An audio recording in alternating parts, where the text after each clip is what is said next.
Chào mừng các bạn đến với chương trình huấn luyện sản phẩm dụng cụ điện cầm tay của Bosch. Đây là chương trình huấn luyện kỹ thuật sửa chữa của máy đục tỉa GSH5.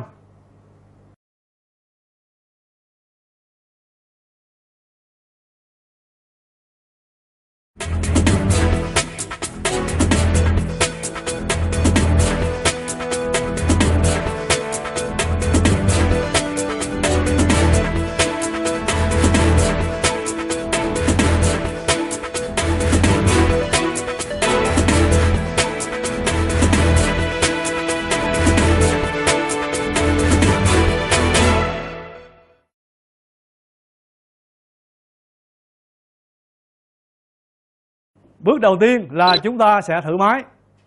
Nhưng trước khi thử, tôi sẽ có một vài lời nói với các bạn. GSH5 là dùng để thay thế GSH388. Bước đầu tiên là chúng ta sẽ thử máy.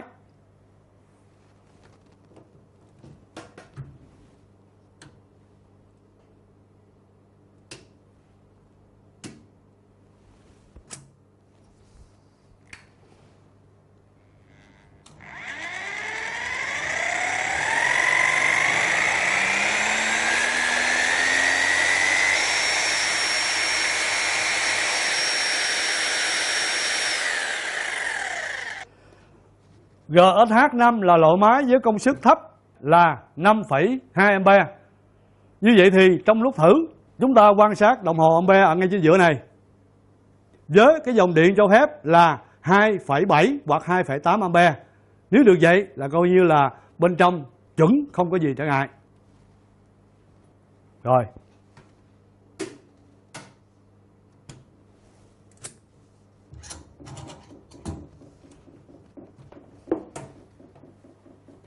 Đây là dòng máy SH5 sử dụng với mũi đục là SDS Max. Đây là mũi đục SDS Max. Các bạn mình quan sát, đây là loại mũi đục đầu dẹp. Nếu chúng ta gắn vào cái vị trí đầu dẹp này không phù hợp thì mình phải chỉnh làm sao cho nó đúng theo tư thế đục. Rồi, như vậy thì tôi sẽ gắn cái mũi vào và tôi sẽ chỉ các bạn làm sao chỉnh cái mũi đục dẹp đúng theo tư thế để đục.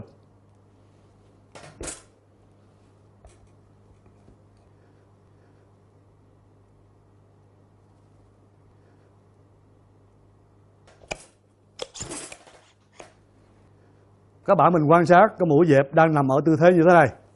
Nếu tư thế muốn chỉnh để lấy 360 độ thì chúng ta chỉnh bằng cách nào?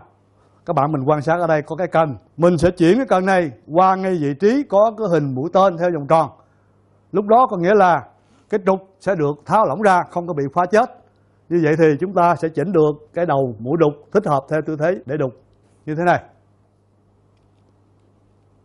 Đấy, sang ngay có vị trí có cái hình mũi theo vòng tròn.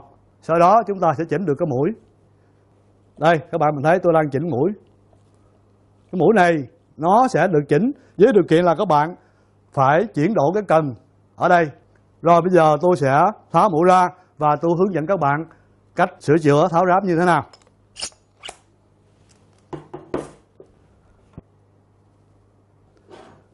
Bước đầu tiên là chúng ta sẽ tháo chổi than. Như vậy thì chúng ta sẽ tháo cái tay cầm ngay trên này trước tiên. Dùng cái tua vít T15 để mở hai ốc nhỏ ở đây. Đây là mở cái nắp đậy ngay chỗ tay cầm.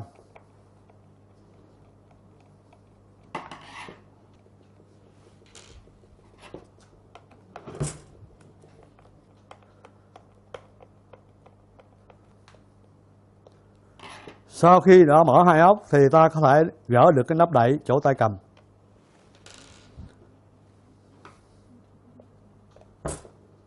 Mình dùng dây vít để gỡ cái nắp đậy ra. Đây là nắp đậy tay cầm.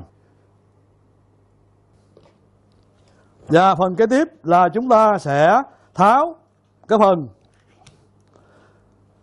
nguyên cái tay cầm phía sau này bằng cách tháo hai ốc T20.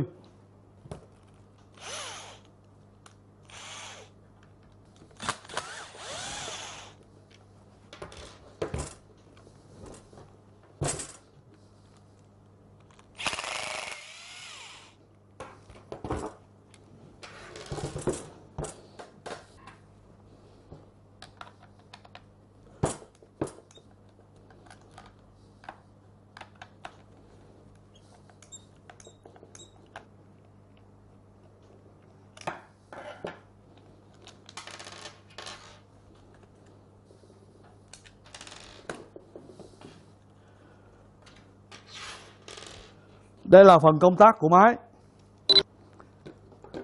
Chúng ta có thể tháo dây công tắc.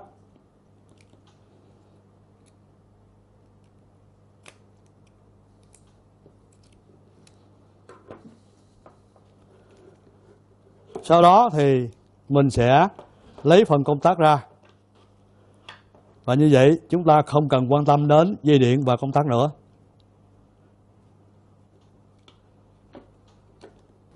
Mình tháo dây công tắc để trong quá trình sửa chữa không có bị vướng bận.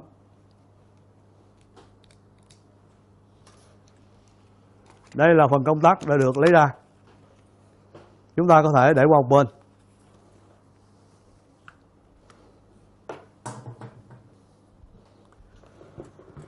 Kế tiếp là chúng ta sẽ tháo nắp đậy chảo than.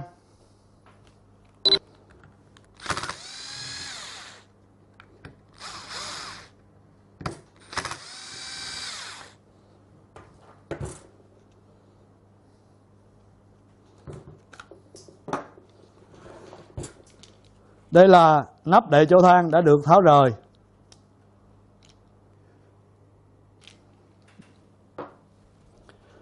Và ở đây các bạn mình thấy đây là chảo than. Muốn tháo rotor thì việc đầu tiên của ta là phải tháo chảo than, tức là phải gỡ cái lò xo ép than ra.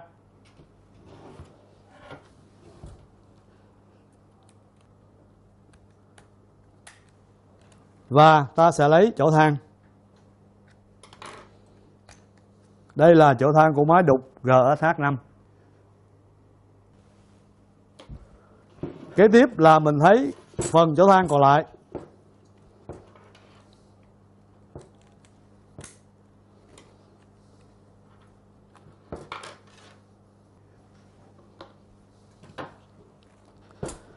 Như vậy là cái phần chảo than đã được lấy ra. Các bạn có thể tham khảo các bước thực hiện bên phải màn hình.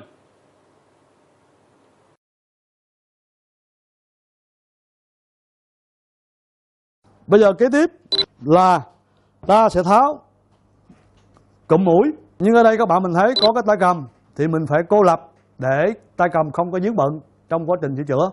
Như vậy là mình phải tháo tay cầm.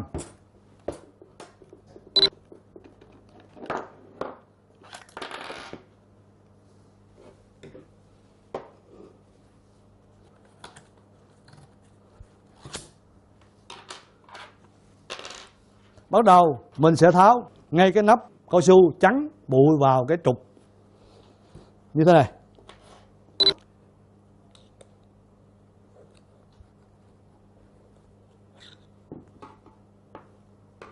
Đây là cái nắp chắn bụi. Và ở đây có cái phe thì ta phải tháo cái phe này ra. Lúc đó mình sẽ lấy được cái nắp nhựa này.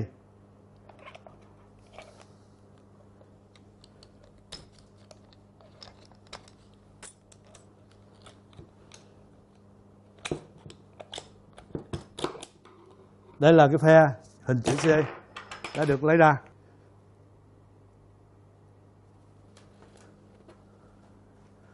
Dòng đệm thép. Kế tiếp là lấy nguyên phần cụm mũi ra. Và sau cùng là lò xo nén. Trong phần lò xo nén này có 2 viên bi để giữ mũi. Đây là viên bi để giữ mũi. Và còn một viên còn lại chúng ta sẽ dùng vít để lấy ra.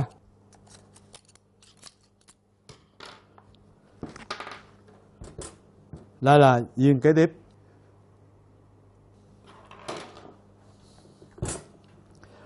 Rồi bây giờ phần kế tiếp là ta sẽ tháo 4 ốc ngay ở đây. 1, 2, 3, 4.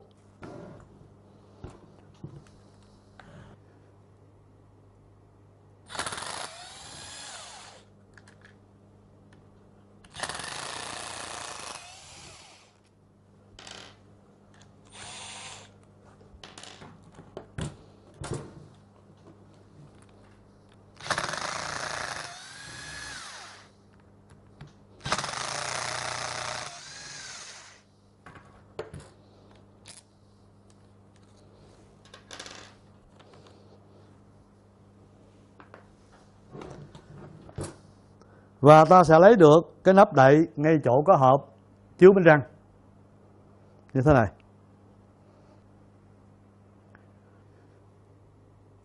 Cái dòng XH5 này sẽ sử dụng mỡ bôi trơn chứ không phải là dầu. Các bạn nhìn thấy đây là mỡ bôi trơn.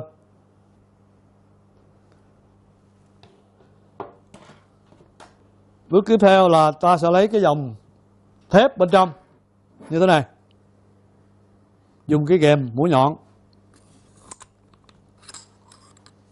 Đây là dòng thép.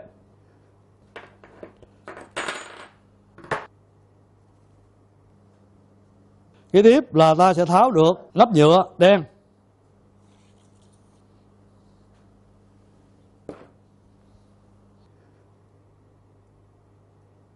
Và ta sẽ dùng kềm mũi nhọn với cái dạng là mình bóp thì nó sẽ đóng vào. Lúc đó để mở cái phe chữ C ngay chỗ cái trục của cái trục máy để giữ mũi đục.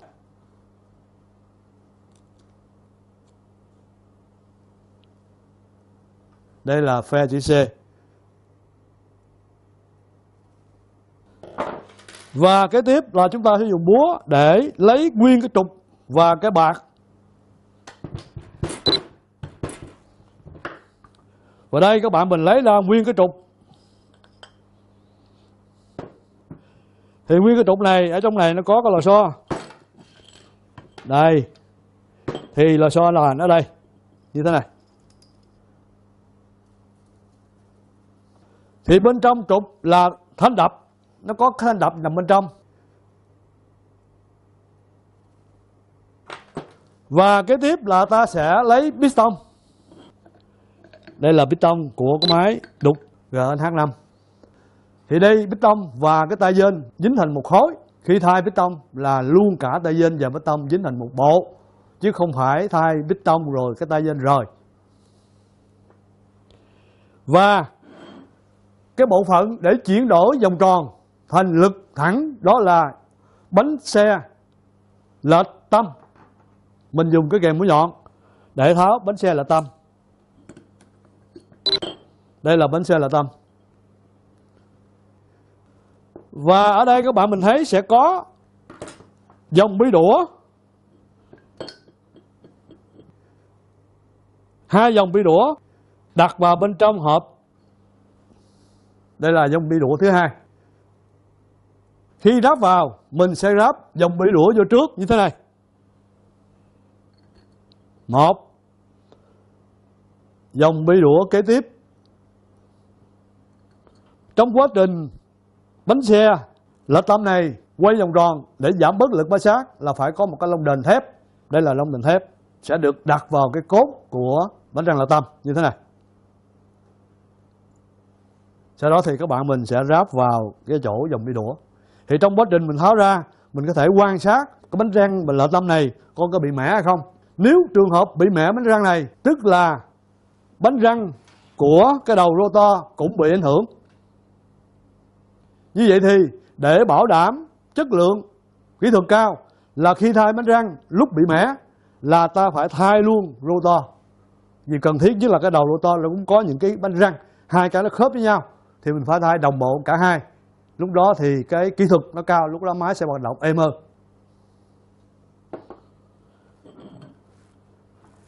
Đấy là phần cơ bánh răng lệch tâm, piston, trục giữ mũi đục đã được tháo rời ra. Các bạn có thể tham khảo các bước thực hiện bên phải màn hình.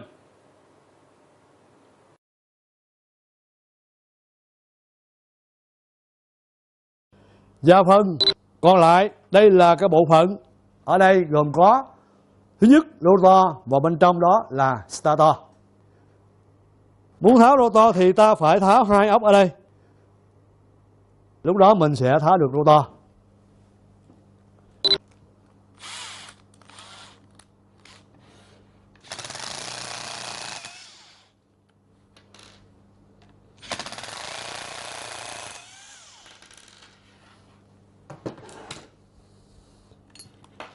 Lúc bây giờ các bạn mình sẽ tháo tán ở đây là lúc đó mình sẽ lấy được cái rotor. Bây giờ kế tiếp là ta sẽ dùng kềm bấm để bấm chết cái đầu rotor.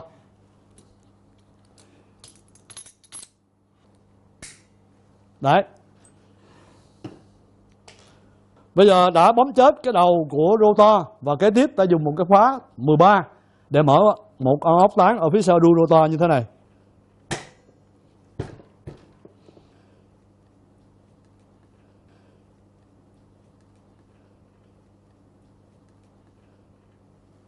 Đây là tán để giữ cái đuôi của cái rotor. Thì sau đó mình sẽ kéo nguyên cái rotor ra như thế này.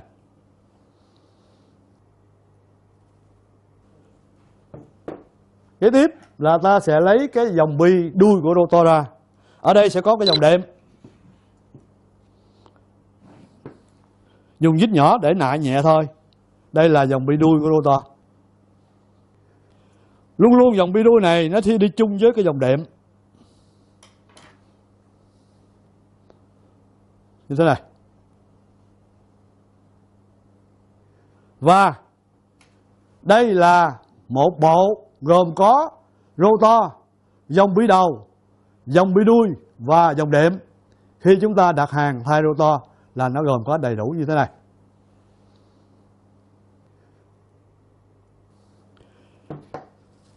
Các bạn vừa thấy là tôi đã thao tác để tháo cái rotor. Bây giờ kế tiếp mình sẽ tháo cuộn dây starter. Ở đây mình thấy có cái dòng chắn gió, mình sẽ lấy dòng chắn gió ra. Và bên trong nó có hai ốc tán. Hai ốc tán này để kẹp giữ cái cuộn dây starter lại. Nhưng mà trước khi lấy starter, mình phải tháo nguyên cái bệ chỗ than ra trước, sau đó mới mở hai ốc của starter. Như vậy.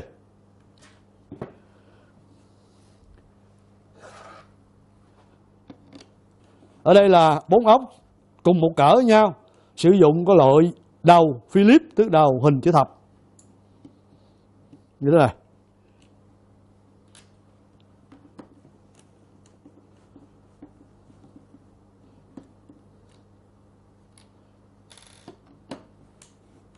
Bốn ốc này dùng để kẹp chắc cái bệ than.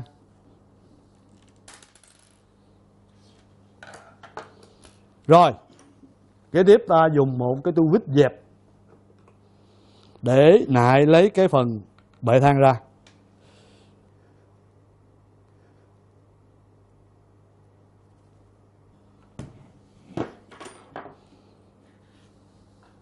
Đây là cái bệ than. Rồi, như vậy thì chúng ta sẵn sàng tháo hai ốc này để lấy cuộn dây starter. Có thể mình dùng loại T20.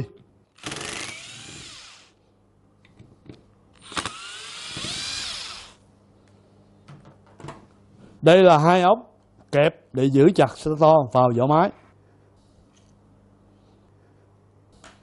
Và kế tiếp ta sẽ lấy được cuộn dây starter ra. Mình sẽ gõ như thế này, tự động starter sẽ đưa ra. Đây là cuộn dây starter. Thì trong quá trình sửa chữa ta sẽ đo trị số ôm của từng cuộn dây. Tức là mình đo từ chỗ đây đến chỗ bên đây là một cuộn dây. Bây giờ kế tiếp ta sẽ dùng đồng hồ đo để đo cuộn dây starter. Một đầu bên đây và đầu bên kia. Với một cái dòng điện, máy này là máy đục với một cái cường độ cao, cho nên là trị số ôm của starter rất nhỏ. Nó có thể là dưới 1 ôm. Cuộn bên đây đo dưới 1 ôm thì cuộn bên kia cũng vậy. Hai cuộn có trị số ôm bằng nhau. Trong quá trình sửa chữa, người ta quan sát cái màu của cuộn dây này, xem nó có bị đen hay không. Nếu màu cuộn dây bị đen, tức là cuộn dây bị cháy. Nếu mà cháy như vậy thì số dòng dây sẽ bị chạm. Lúc đó đồng hồ này không đo được với số dòng chạm quá nhỏ như vậy. Nhưng người ta dùng hình ảnh, dùng mắt để quan sát mức độ màu sắc của cuộn dây đồng là biết được cuộn dây này bị cháy. Ở đây các bạn mình nhìn thấy hai cái cuộn dây này có một cái màu sắc giống nhau, coi như là chuẩn, không có bị cháy cuộn nào cả.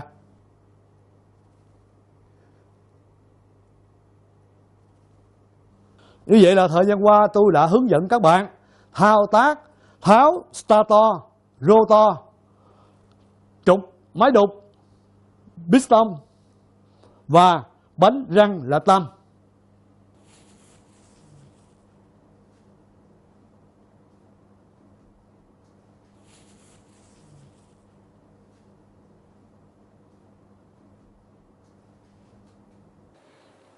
Các bạn có thể tham khảo các bước thực hiện bên phải màn hình.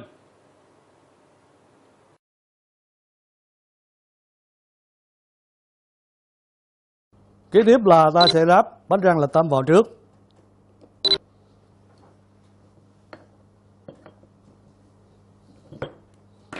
Sau đó mình xoay thử nhẹ là đúng vị trí. Và cái tiếp là sẽ ráp piston.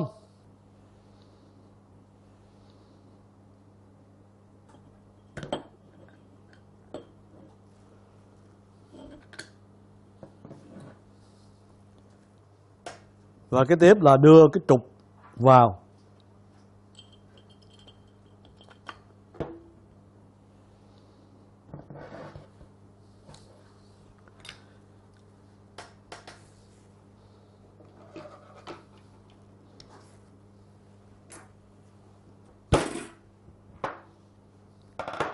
Rồi, như vậy thì mình đã đóng cái phe chữ C để giữ cái trục vào cái hộp bánh răng. Sau cùng ta sẽ thử coi cái piston nó quay như thế nào. Dùng cái đầu rotor để đưa vào đây. Và lúc đó mình dặn, các bạn quan sát, tôi dặn piston nó đang di chuyển. Và piston sẽ đi vô, ra, vô, ra. Nếu được vậy là mình ráp cái hệ thống piston đã chính xác.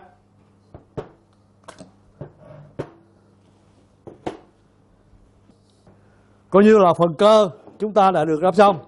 Sau đó mình sẽ ráp phần cơ này vào quanh cái bộ phận của rotor.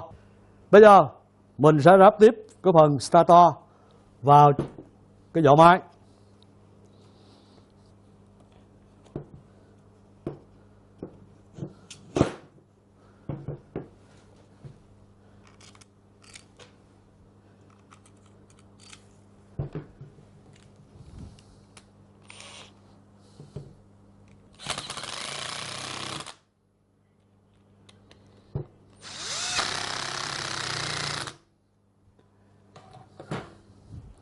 Stator đã được ráp xong. Kế tiếp mình sẽ đưa cái phần bệ thang như thế này.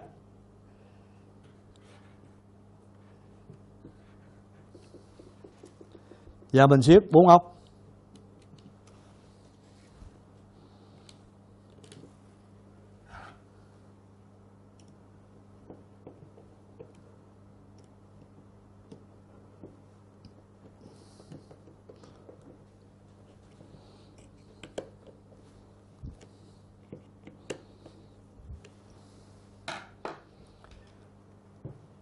Và kế tiếp là đưa dòng chắn gió vào. Đây. Vô sát. Sau đó ta sẽ ráp cái phần rotor.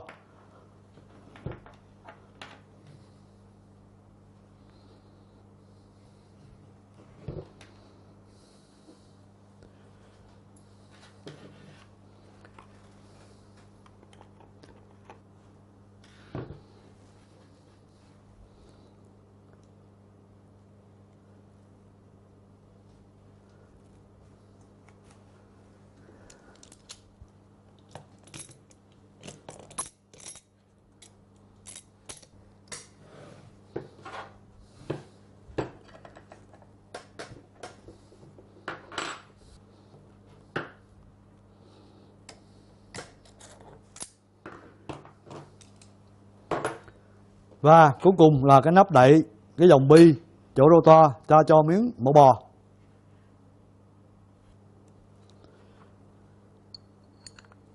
Như thế này.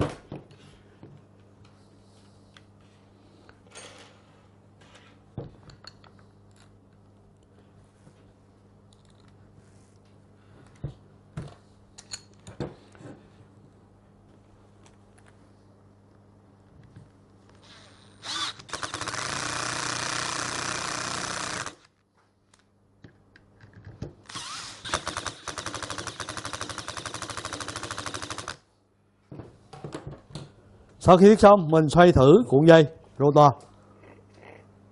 Vậy là chính xác.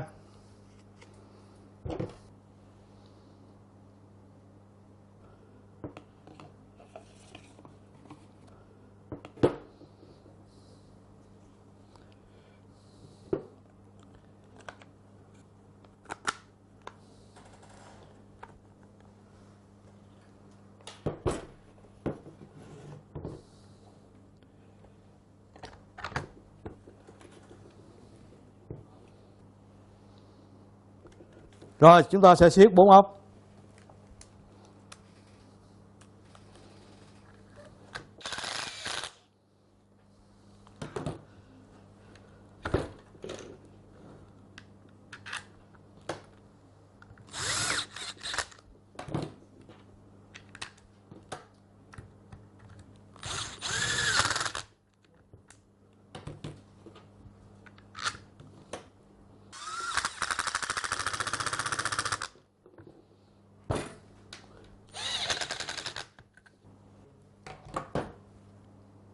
Đây. Như vậy thì bây giờ kế tiếp là đậy nắp lại.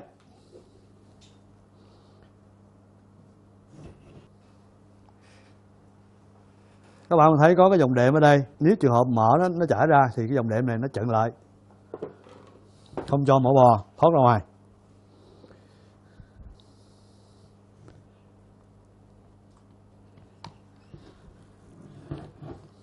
Đấy.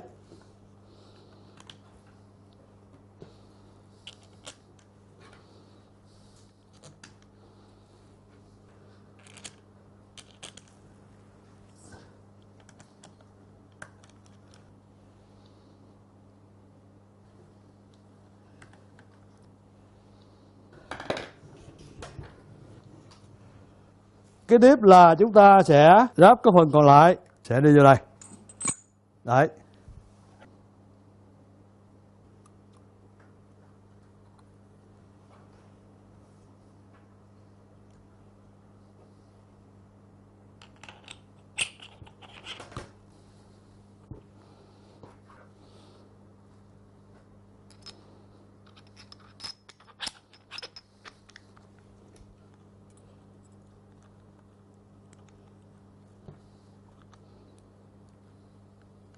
Và tôi sẽ gài cái phe chiếc xe cuối cùng.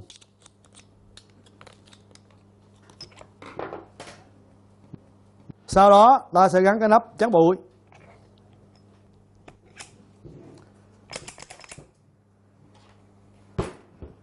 Như vậy thì nguyên cái trục và cái cụm mũi đã được gắn xong. Giờ kế tiếp là ta sẽ gắn chỗ thang vào.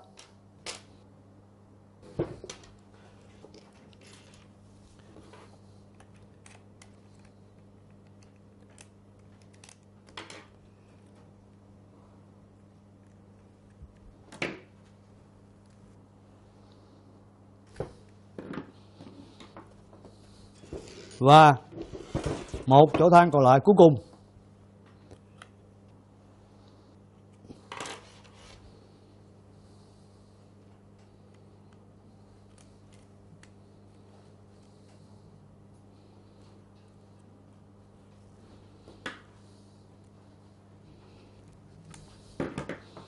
Đấy, các bạn mình thấy. Sau cùng mình đậy cái nắp chỗ thang lại.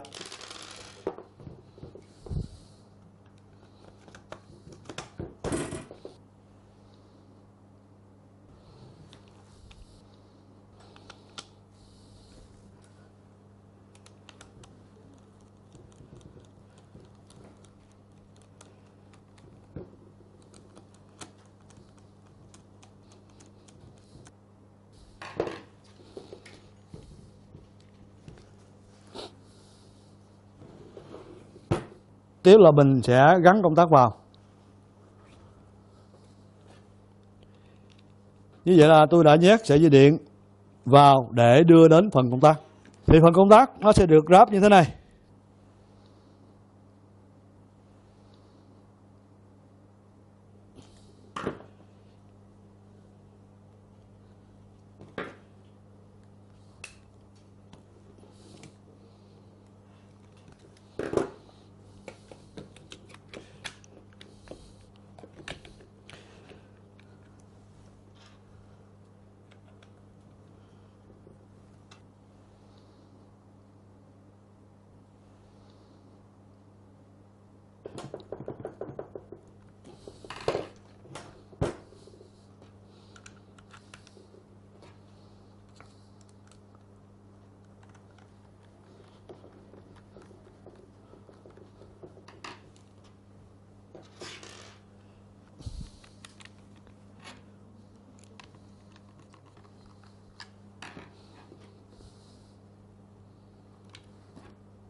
Sau khi hấp xong ta thử công tắc.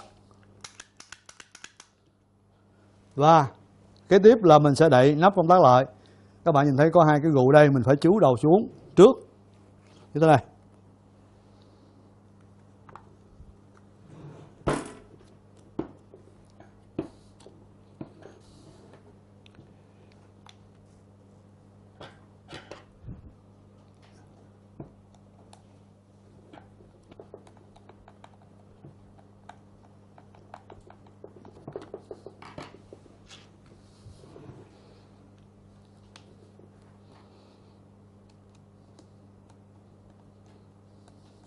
Như vậy là mình gắn hai ốc cuối cùng là đậy được cái công tắc.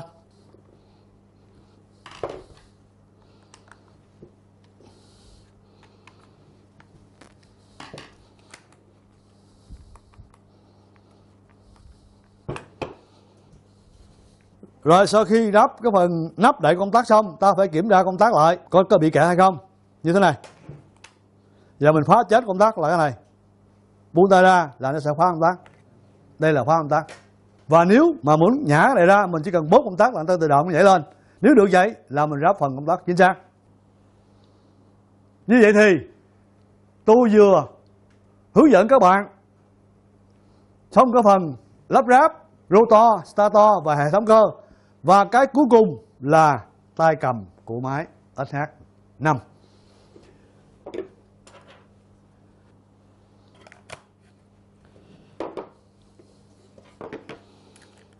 Bây giờ tôi sẽ ráp cái phần tay cầm như thế này.